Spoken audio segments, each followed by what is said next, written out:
As the school year revs up, how can you make sure that your kids, especially the little ones, are getting the most out of their school experiences? Well, Bright Stars, they have returned once again to share how their rating system can inform parents about the learning programs their children are involved in and the care that they receive. So joining me this morning are Shannon Heenahan-Jutras, a senior assessment specialist, and Allison Panzarella, a Bright Stars navigator. Good morning, Allison. Good morning. Nice to see you. Shannon, hello again. Thank you for having us. Let's get right to it here. This is very important stuff, as we alluded to in the intro, of course. But first, tell us a little bit about what you do, because it's really important that we know how it all ties in together. Right. So Shannon is the senior assessment specialist with us. So she goes out and she does the observations that we're going to be talking about today.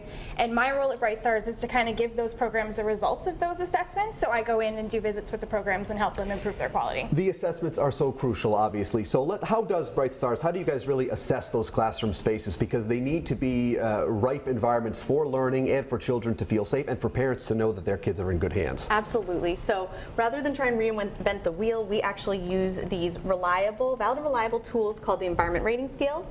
They are truly used around the world, and we actually train with the authors of those scales in North Carolina, where they were developed, so that we can be as reliable as possible when visiting programs. And that's really what you need. So what do families need to know, about these particular tools? I'm hoping I'll get to play with something here today.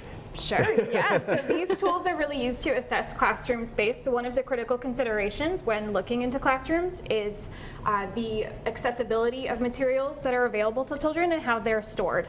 So if you're a parent touring a classroom, one thing you could be looking at is how the materials in the classroom are stored. So what we want to see is bins like these that are clear and open to children and very easily accessible to them on shelves that they can easily reach, with lids that, well, with no lids, that are that might be hard for children to maneuver. And there's a metaphor that you like to tie into this all, isn't there?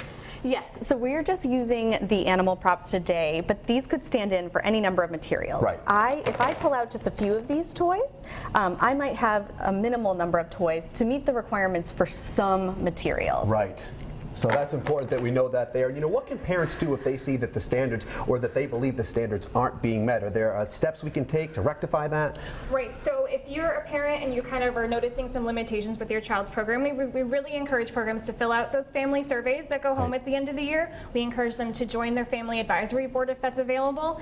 And if you're really seeing some limitations, maybe you could encourage some fundraising, you can encourage making some donations to your program. We're sending our kids off to school, we're away from them for hours, and we want to make sure that everything going on in that classroom is up to speed and up to par, really. Right. Well, you guys are doing a remarkable job. I want to take this flamingo home with me. He's I'm the thinking best. that he He's the might have to best. come home with me. There's plenty of room in my pocket right there. I'm going to play with him later. Well, ladies, we can't thank you enough for your time and for shedding some light on this very important topic here today. Of course. Thank you so much. Pleasure, Allison, Shannon. Great to have you guys here. If you would like more information on these great topics from Bright Stars, you know what to do. Just visit us at roadshow.com.